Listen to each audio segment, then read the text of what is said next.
A lot of people that are interested in scaling their business, they always ask, what happens? I have two ways to scale my business. It's to scale it organically by opening a second, third, fourth location, or to franchise my business. And the question that comes up is, what happens in a bad economy?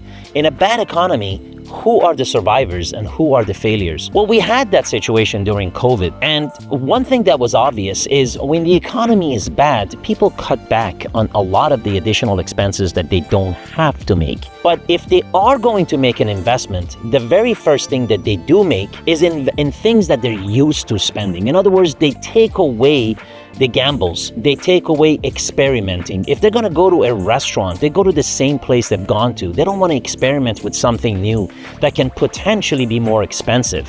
So they go back to places that they're familiar with, that they've known. In a bad economy, what happens is that business owner cuts back on advertising and marketing. It's a natural reaction to what happens when the sales go down.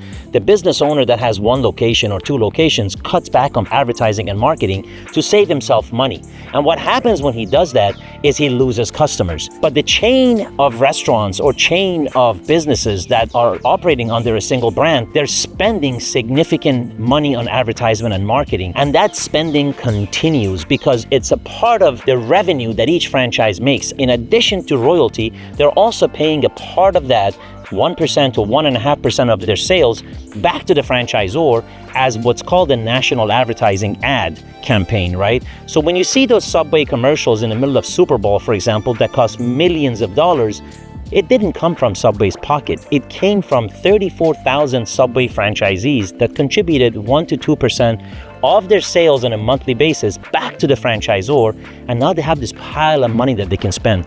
So again, in a bad economy, that money is a lot bigger that can be spent and can maintain those locations as opposed to taking a chance and destroying them.